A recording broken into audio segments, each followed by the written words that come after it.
Hi guys, this is Preeti. Welcome to Achievers online classes. Guys, कुछ बच्चों की demand थी कि मैम स्क्रीनिंग के जो प्रीवियस ईयर पेपर्स होते हैं, जो आपके स्क्रीनिंग के एग्जाम होते हैं, तो उसमें जो भी प्रीवियस ईयर्स में जो क्वेश्चंस पूछे गए थे, जितने भी रीजनिंग के क्वेश्चन पूछे गए थे वो करवाइए। ठीक है, तो आज हम आपको स्क्रीनिंग के एग्जाम में जितने भी प्रीवियस ईयर्स में जो भी आपके क्वेश्चंस पूछे गए थे रिलेटेड टू रीजनिंग, सिर्फ रीजनिंग ही पढ़ाने जा रही हूँ। ठीक है, तो वो क्वेश्चंस आज हम कवर अप करेंगे। ये मेरे सामने बच्चे दो पेपर हैं, ये एक हिस्ट्री का पेपर भी है, एक और पेपर भी है। सारे पेपर तो बच्चे मैं आपको नहीं करवाने जा रही, ठीक है, लेकिन ये जो पेपर है ये मैं आपको करवाने जा रही हूँ। ठीक है, तो आइए स्टार्ट करते हैं। ये स्पेशल स्क्रीनिंग का एग्जाम है जो आपके प्रीवियस ईयर्स क्वेश्चंस है। ठीक है, नोटिस हो गया? ठीक है, चलिए स्टार्ट करते हैं आज के हमारे क्वेश्चंस। बच्चे, सबसे पहला क्वेश्चन मेरे सामने दिया है। क्वेश्चन लिखिए, आपको नोटिस करने का टाइम भी दिया जाएगा। ये ऑप्शन है बच्चे, ये ऑप्शन दिया है 11 से 115 बन रहा है, 10 से 90, ठीक है, 9 से 72 है, ठीक है, एंड 8 से 56। That means 11 to 115, 10 to 90, 90 to 72 and 8 to 56। Okay students, क्या आपको पता चल रहा है ये कौन सा क्वेश्चन है? इसके ऊपर यही लिखा गया है, मैं आपको लाइन बता देती हूँ। ये ओड वन आउट का क्वेश्चन है बच्चे। ठीक है, ओड वन आउट का क्वेश्चन है। इसमें यही लिखा है कि निम्न में से विषम संख्या को छांटी। ठीक है बच्चे, तो ओड वन आउट आपको पता है ना कि आपके सामने 4 ऑप्शन दिए हैं, 3 ऐसे हैं जो कनेक्टेड टू ईच अदर हैं, ओके, और एक सबसे डिफरेंट है। ठीक है, तो इसके बीच में देखिए कि 3 कौन से वो हैं ऑप्शंस जो कि कनेक्टेड है और एक सबसे डिफरेंट है। आप देख रहे होंगे बच्चे, जब मैं 11 से 115 पे जाऊंगी तो क्या मैं इसको कंप्लीटली मल्टीप्लाई कर सकती हूँ? कंप्लीटली डिविजिबल है ये? नहीं है। पॉइंट्स में, बहुत ही पॉइंट्स में जाएगा, अप्रोक्सीमेशन में चला जाएगा, बट ये है कि कंप्लीटली डिविजिबल नहीं है। ओके, जब मैं आई 10 to 90 पे बच्चे, तो मैंने ये देखा कि ये इसका मल्टीपल बन रहा है। इसका मतलब अगर मैं 10 में 9 को मल्टीप्लाई करूं तो 90 आ सकता है। तो ये कंप्लीटली मल्टीप्लाई हो रहा है, कंप्लीटली मल्टीपल बन रहा है। ओके, नेक्स्ट जब मैं गई 9 से 72 तो ये भी बन रहा है। 9 8 72 होता है, ये भी कंप्लीटली बन रहा है। ठीक है, 8 7 56, ये भी कंप्लीटली मल्टीपल बन रहा है। ठीक है, इसका मतलब ये भी कंप्लीटली बन रहा है, ये भी बन रहा है, ये भी बन रहा है। तो एक ये ही है जो कि कंप्लीटली नहीं बन रहा। Okay, then 3s are connected to each other and 1 is different. ठीक है बच्चे, ऐसा मत सोचना कि या तो हर जगह 9 9 होता मैम, ये डिफरेंट वाला मल्टीपल है, ये डिफरेंट है, ये डिफरेंट है। नहीं, देखो ऐसे भी होता है, लेकिन जब आपके सामने 3, यहाँ पे प्रायोरिटी किसको दे रहे हैं? यहाँ पे प्रायोरिटी मल्टीप्लाई को दे रहे हैं कि तीनों कंप्लीटली मल्टीप्लाई होने वाले हैं, लेकिन ऊपर वाला कंप्लीटली मल्टीप्लाई नहीं होने वाला, तो वो सबसे डिफरेंट है। Okay, clear? चलिए नेक्स्ट क्वेश्चन है बच्चे मेरे सामने। ये ओड वन आउट का क्वेश्चन था जो मैंने आपको करवाया है। ठीक है, नेक्स्ट क्वेश्चन है बच्चे मेरे सामने, मैं निकालती हूं। नेक्स्ट क्वेश्चन है बच्चे कोडिंग डिकोडिंग का। ठीक है, बहुत ही इजी सा क्वेश्चन है, इसको मैं रफ कर देती हूं, उसके बाद मैं स्टेटमेंट लिखती हूं। आई थिंक आपने नोटिस कर लिया होगा, यहां पर लिखा है यदि, क्वेश्चन नंबर 2, यदि प्रताप का कोड, प्रताप का कोड कितना दिया है मेरे पास?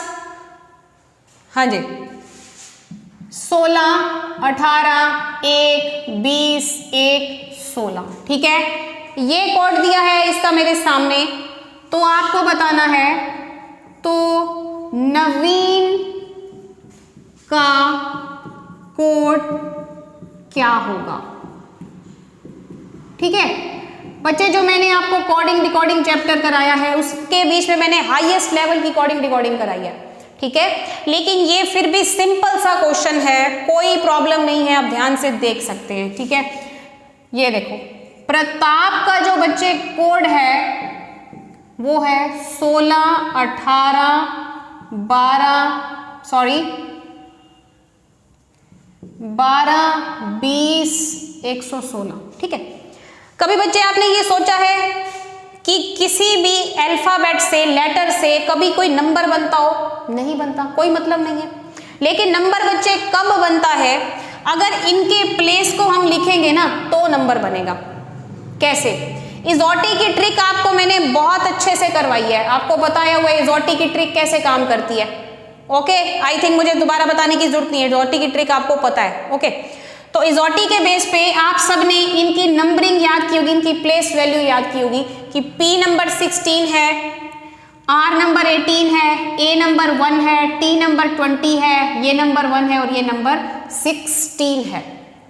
ओके, तो क्या मैं ये कह सकती हूँ कि ये सारे नंबर नीचे जो रिपीट हो रहे हैं ये यही नंबर है? ये देखो 16, 18, ये 1 है, यही 20, ये वाला 1 है और ये वाला 16। Okay, easy.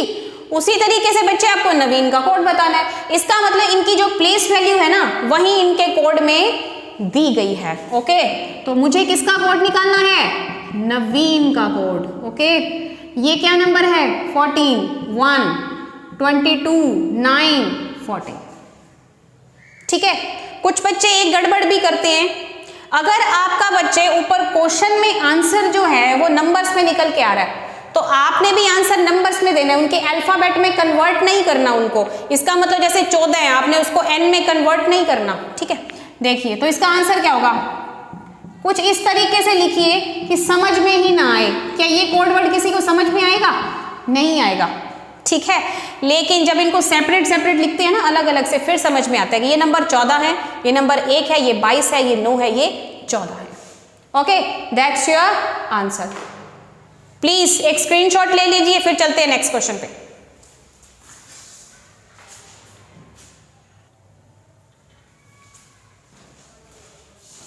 हाँ जी बच्चे, आई होप आपने स्क्रीनशॉट ले लिया होगा। चलिए नेक्स्ट क्वेश्चन पे।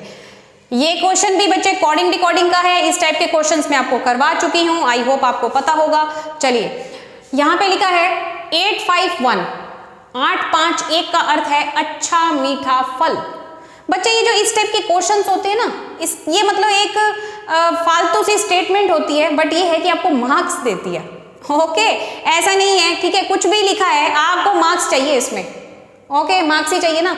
तो 851 का अर्थ है अच्छा मीठा फल। क्या 851 का अच्छा मीठा फल होता है? मीनिंग नहीं। एक बात का ध्यान रखना इस क्वेश्चन में कि ऐसा नहीं है कि 8 का मतलब अच्छा है, 5 का मतलब मीठा है और 1 का मतलब फल है, ऐसा बिल्कुल भी नहीं है। ओके, मतलब ये सीक्वेंस में नहीं जा रहे, इसमें से किसी का भी कोड 8 हो सकता, सॉरी, इनमें से किसी का भी कोड अच्छा हो सकता है, किसी का भी मीनिंग मीठा हो सकता है और किसी का भी मीनिंग फल हो सकता है। वो कौन तय करेगा? वो ये जो तीनों स्टेटमेंट मिलके तय करेंगी कि किसका कौन सा कोड वर्ड होगा। ओके, चलिए हमारे पास ये क्वेश्चन है बच्चे, क्वेश्चन दिया है किन अंकों का अर्थ मीठा होगा। ओके, अब देखिए मीठा किन अंकों का अर्थ होगा। मेरे सामने ये मीठा है। ओके, ये मीठा है। अब आप यहाँ पे देख सकते हैं क्या मीठा कहीं पे और पे आ रहा है? कहीं पे नहीं आ रहा, अदरवाइज मैं कॉमन को सर्च कर लेती, बट मीठा तो कहीं मिल नहीं रहा। चलिए, अगर मुझे यहाँ कहीं पर भी मीठा नहीं मिल रहा तो मुझे इसका मीन्स कोड वर्ड नहीं पता उसका। ओके, सबसे पहले मैं एक काम करती हूँ, मीठे का कोड वर्ड मैं अपने आप ही सर्च कर लूंगी। इससे पहले मैं अच्छा और फल का कोड वर्ड सर्च करती हूँ, जिससे मुझे मीठे का कोड अपने आप ही मिल जाएगा। ओके, ठीक है। चलिए सबसे पहले मैं देखती हूँ अच्छा। अच्छा कहाँ पे आया? अच्छा मीठा फल, अच्छा लाल गुलाब। इसका मतलब ये जो अच्छा है ये दोनों में कॉमन है। बच्चे अगर कोई भी कोड वर्ड कॉमन है तो उसका नंबर भी तो कॉमन होगा ना बच्चे। उसी तरीके से जिसका नंबर कॉमन है उसका कोड वर्ड कॉमन होगा। समझ गए ना? अगर ये अच्छा दोनों में आ रहा है, अगर ये अच्छा दोनों में आ रहा है, इसका मतलब इसका कोई ना कोई नंबर भी तो वही होगा ना जो दोनों में सेम आ रहा होगा, क्योंकि दोनों का एक ही कोड है। अच्छे का कोड तो एक ही होगा, दोनों में सेम आ रहा होगा। इसका मतलब अगर अच्छा दोनों में आ रहा है तो यहाँ पे कौन सा ऐसा नंबर है जो 2 बार आ रहा है? इन दोनों के बीच में 8 ही है जो 2 बार आ रहा है। इसका मतलब और कोई नंबर नहीं आ रहा। तो अच्छे का जो कोड वर्ड है ना वो 8 है। ओके, अच्छे का कोड वर्ड क्या है? 8। ओके, ठीक है। अब मुझे निकालना है फल का कोड, क्योंकि मीठा तो अपने आप ही मिल जाएगा। ओके, चलिए फल का कोड, अच्छा मीठा फल, इसका कोड वर्ड है 851। गुलाब और फल, दोनों के बीच में कॉमन क्या है फर्स्ट और थर्ड स्टेटमेंट में? फल। अब आप ये देख सकते हो कि दोनों के बीच में कॉमन फल है, तो इसका मतलब दोनों के बीच में नंबर भी कोई होगा जो सेम होगा, वही फल का कोड होगा। कौन सा सेम है? मुझे तो 1 दिख रहा है, ये देखो 851341, तो 1 ही है जो मुझे कॉमन दिख रहा है, जो कि किसका कोड वर्ड होगा? फल का कोड वर्ड। ठीक है, इसका मतलब अच्छे का कोड हो गया 8, फल का कोड हो गया 1, तो मीठे का कोड वर्ड क्या होगा बच्चे जो बच गया, और वो कौन सा होगा? 5। तो इसका आंसर क्या दोगे आप? 5।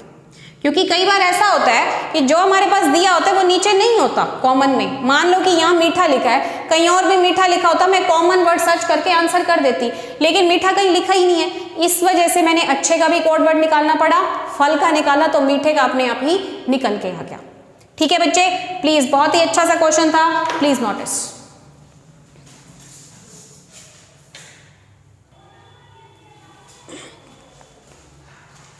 हाँ जी बच्चे, आई होप आपने स्क्रीनशॉट ले लिया होगा लास्ट क्वेश्चन का। चलिए चलते हैं नेक्स्ट क्वेश्चन पे। ये है बच्चे ब्लड रिलेशन का क्वेश्चन, आपको पढ़ने से ही लग रहा होगा, और ब्लड रिलेशन की एक वीडियो है भी सही मेरी, ठीक है, और ये इतना बेस्ट तरीके से करवाया गया है कि ब्लड रिलेशन का कोई क्वेश्चन कभी भी छूट ही नहीं सकता। ठीक है, ये मेरी गारंटी है बच्चे। ओके, चलिए आपके सामने ये क्वेश्चन लिखा है, ध्यान से देखिएगा। ओके, और आप सबको पता है जो हमारी जो क्लास है ये दोनों लैंग्वेज में है, तो मैं इंग्लिश में भी स्टेटमेंट को बोल देती हूँ। ठीक है, ए एक्स का पिता है, लिख लीजिए, मेरे सामने पेपर है। A is father of X, A is father of X. B Y की माता है, B is mother of Y, B is mother of Y. Next है एक्स तथा जेड की बहन वाई है, तो लिख सकते हो आप the sister of X and Z is Y, the sister of X and Z is Y.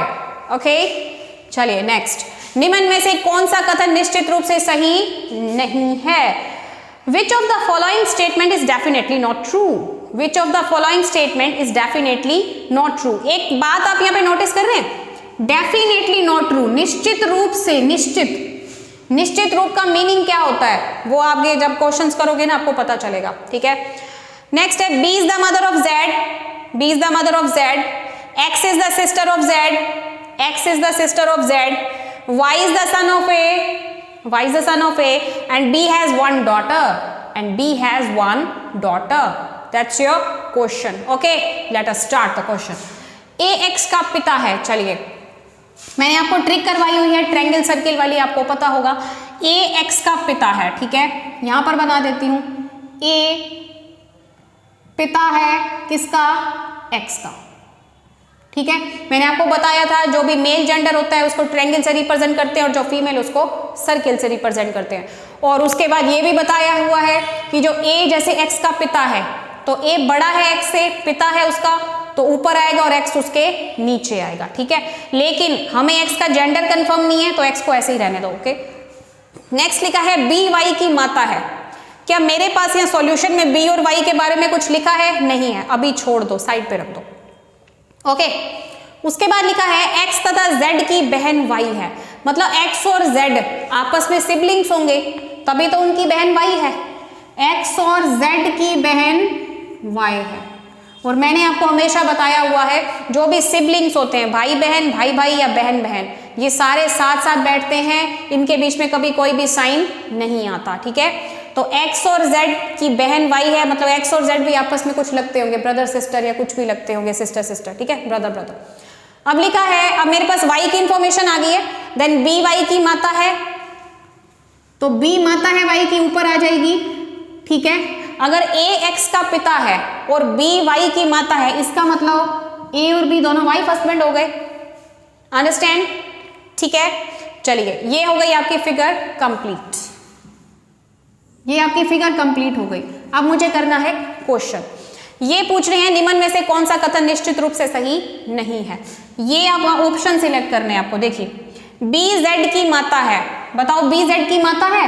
Of course.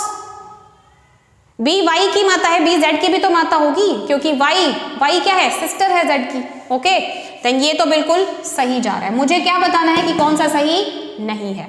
Next लिखा है एक्स जेड की बहन है। क्या एक्स जेड की बहन है? बताओ भाई, जब तक कोई साइन नहीं दिया तो मैं कैसे कंफर्म करूं कि एक्स जेड की बहन है? इसका मतलब हम नहीं बता सकते। क्या मैं इसको गलत कर सकती हूँ? इसको गलत कर सकती हूँ, ठीक है। चलो मैं इसको गलत कर देती हूँ, ओके, छोटा सा साइन लगा दिया, गलत कर दिया। मुझे बताना है निश्चित रूप से कौन सा सही नहीं है। ध्यान से सुनना क्वेश्चन को, ध्यान से। वाई ए का पुत्र है। क्या वाई ए का पुत्र है? वाई तो पुत्री है ए की, क्योंकि सर्किल लगा है। सर्किल किसको रिप्रेजेंट करता है? फीमेल को। इसका मतलब ये बात तो बिल्कुल ही गलत है।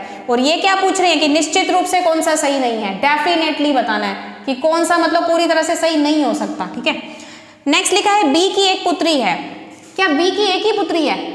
हो सकता है ये दोनों पुत्रियां हो, दोनों सर्किल हो, हमें नहीं पता हो, या हो सकता है एक भी हो। इसका मतलब ये भी गलत लिखा है। तो फिर मेरा आंसर कौन सा है? तीन ऑप्शन तो मेरे आंसर में होने से रहे। कौन सा आंसर है फिर मेरा? मेरा आंसर है ऑप्शन नंबर सी, ठीक है। ऑप्शन नंबर सी है मेरा आंसर। वाई? ओके, अब देखिए इन्होंने क्वेश्चन में क्या पूछा है, कौन सा कथन निश्चित रूप से सही नहीं है। अब देखो, निश्चित रूप से सही नहीं का मतलब ये है, जैसे इन्होंने लिखा वाई ए का पुत्र है, मुझे सामने से साफ साफ दिख रहा है कि वाई ए का पुत्र हो ही नहीं सकता, बिकॉज वाई ए की पुत्री है, डॉटर है, ओके। लेकिन मतलब ये बिल्कुल गलत है। लेकिन एक्स जेड की बहन है, मुझे ये पता है कि एक्स जेड की बहन नहीं है, लेकिन हो भी सकती है। ये डेफिनेटली नॉट ट्रू नहीं है, ये डेफिनेटली नहीं है, लेकिन ये बिल्कुल ही डेफिनेटली है कि वाई ए का पुत्र हो ही नहीं सकता, बिकॉज मेरे आंखों के सामने है कि वाई ए की पुत्री है। इन दोनों का कंफर्म नहीं है, पता है ना आपको, भी मैंने बताया कि इन दोनों का कंफर्म नहीं है, लेकिन ये कंफर्म्ड है, इसी वजह से ये मेरा आंसर है। ये दोनों गलत नहीं है, ठीक है बच्चे। देखो कई बार ऐसा होता है कि जिस तरीके के ऑप्शंस दिए होते हैं ना हमारे सामने, उसी तरीके से हमें आंसर को सिलेक्ट करना होता है, okay.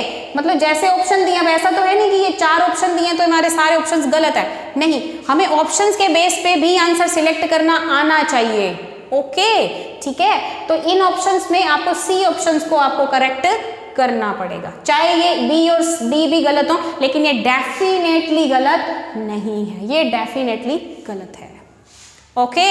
Please notice. And now next question.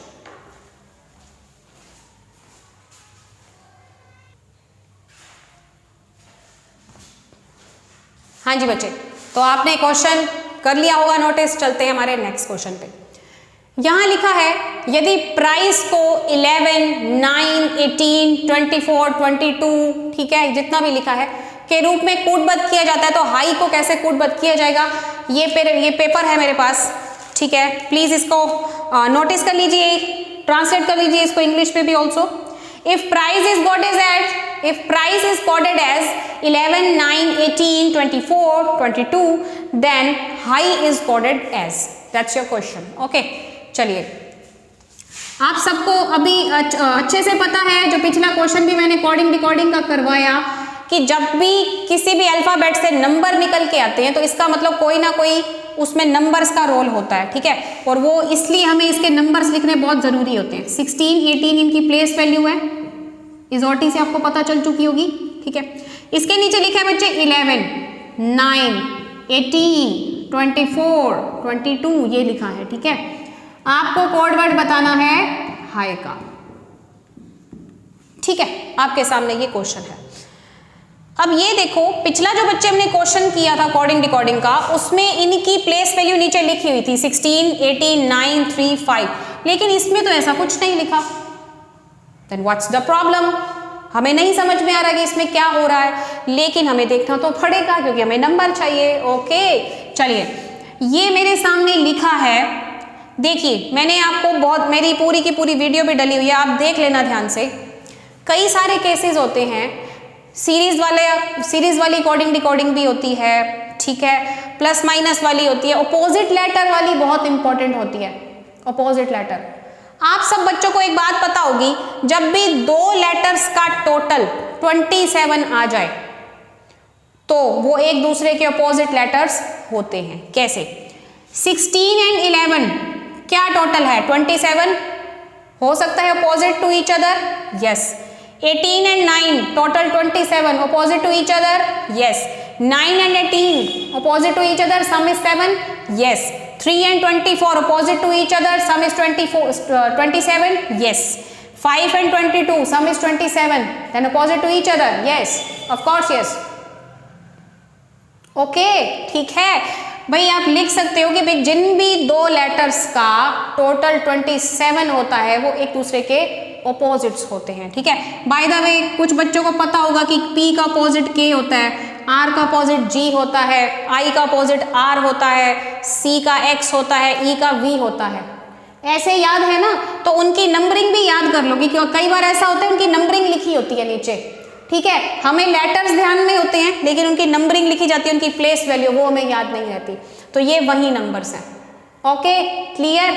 चलिए अब मैं इनकी प्लेस वैल्यू लिख लेती हूँ। H मतलब 8 है, I 9 है, G 7 है और H भी 8 है। ओके, ऑप्शंस मेरे पास दिए हुए हैं, लिखना चाहो तो लिख सकते हो, अदरवाइज हम इसको ऐसे ही कर लेंगे, ठीक है। चलिए, तो अब मुझे इसका कोड वर्ड बताना है। आपको पता है कि मुझे क्या लेना है यहाँ पे 27 सम, ठीक है। चलिए, अगर मुझे दो लेटर्स का H का अपोजिट क्या होता है, मुझे ये पता है S होता है, S, ठीक है। अदरवाइज आप क्या कर सकते हो, 27 में से 8 को लेस करके 19 निकाल सकते हो। ओके, अगर आप यहाँ पे 19 लिखोगे तो 8 and 19 27 हो गए, that's opposite to each other, ये भी इसी तरीका है, ठीक है। उसके बाद यहाँ पे 9 लिखा है, ओके, I का अपोजिट R होता है और R होता है आपका नंबर 18। ओके, उसी तरीके से आपका G है, G का अपोजिट T होता है और T होता है बच्चे नंबर 20। ओके, उसी तरीके से H फिर से आ गया और ये मेरे सामने है 19। ये हो गया बच्चे मेरा आंसर, 19, 18, 20 एंड 19। ये देख लीजिए, ये पेपर दिया है आपके सामने, ये लिखा है 19, 20, 18, 19। फोर्थ ऑप्शन जो है बिल्कुल सेटिस्फाई हो रहा है मेरे सामने, ठीक है। प्लीज नोटिस कर लीजिए, फिर चलते हैं नेक्स्ट क्वेश्चन पे।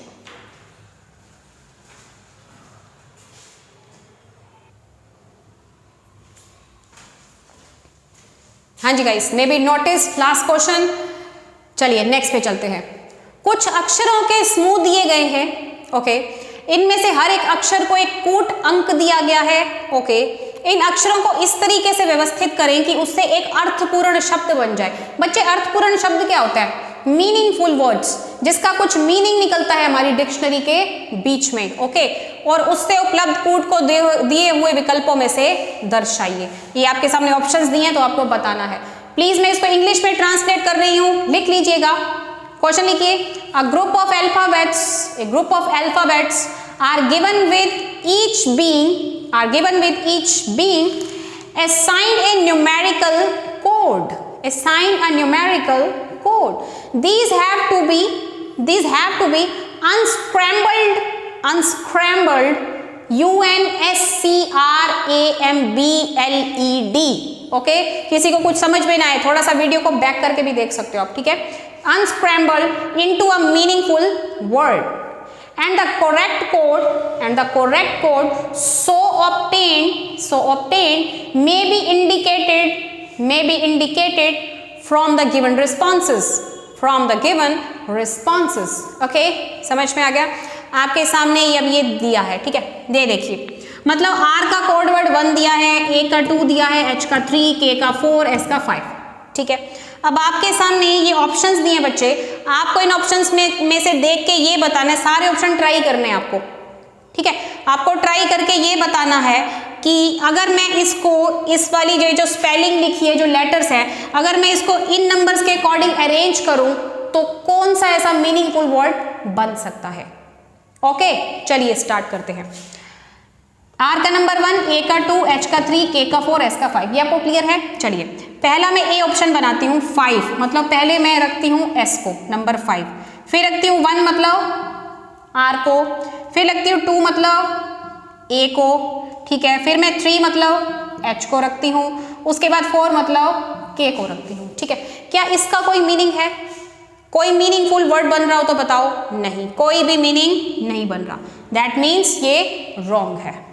ओके, नेक्स्ट लिया मैंने बी ऑप्शन, इसके बीच में मुझे पहले 5 लेना है S, फिर लेना है 4 मतलब K, फिर लेना है 2 मतलब ए, फिर मैंने लेना है 1 मतलब आर, फिर 3 मतलब एच लेना है। क्या इसका कोई मीनिंग है? कोई भी मीनिंग नहीं है। That means B option is also wrong. Okay, चलो let's take the C option. Okay, सबसे पहले दिया है 5, मैंने लिखा एस, फिर लिखा है 3 मतलब एच, फिर लिखा है 2 मतलब ए, फिर लिखा है 1 मतलब आर, और फिर लिखा है 4 मतलब के। तो शार्क, शार्क तो एक स्पेलिंग है, मीनिंगफुल वर्ड बन रहा है, बिल्कुल क्लियर। तो ऑप्शन नंबर सी जो है वो हमारा करेक्ट है। ओके, अब please don't waste your time on D option. Okay, इसके ऊपर अपना टाइम वेस्ट मत कीजिएगा, अदरवाइज किसी बच्चे के दिमाग में थोड़ा सा सनक है, ठीक है कि नहीं, मुझे तो चेक करना है कहीं ये गलत ना हो। ठीक है, कर सकते हो, कोई दिक्कत नहीं है, कोई दिक्कत नहीं है, कर लो चेक। वही सेम है, यहाँ पे एस आएगा, ठीक है, यहाँ पे 3 के प्लेस पे एच आएगा, ए यहाँ पे आर आएगा, ठीक है, 2 यहाँ पे ए आएगा, और 4 के प्लेस पे के आएगा। कुछ भी नहीं होता, ये एस एच आर ए के कुछ भी नहीं होता। ठीक है, तो ऑप्शन नंबर सी जो है वो आपका सिलेक्टेड है। ओके, तो बच्चे कैसे लगे हमारे ये क्वेश्चंस जो कि आपके screening years previous year paper से लिए गए थे? तो बच्चे आज के लिए तो बस इतना ही है, जितने भी क्वेश्चंस मैंने आपको कराए हैं। अपनी नेक्स्ट वीडियो में हम और प्रीवियस ईयर्स के क्वेश्चंस लेके आएंगे जो कि स्क्रीनिंग के एग्जाम से ही रिलेटेड होंगे। और बच्चे आपको एक और बात कहना चाहती हूँ कि कोई भी बच्चे जैसे कमेंट करते हैं कि कंप्लीट वीडियो नहीं है, तो बच्चे अगर आपको कंप्लीट वीडियो चाहिए तो प्लीज़ अचीवर्स एकेडमी ऐप को आप डाउनलोड कर सकते हैं। उसके ऊपर हमारा फुल कोर्स आपको मिलेगा, जितनी भी वीडियोज़ हैं वो कंप्लीट मिलेंगी। ठीक है बच्चे, तो आज के लिए बस इतना ही। Thank you so much guys.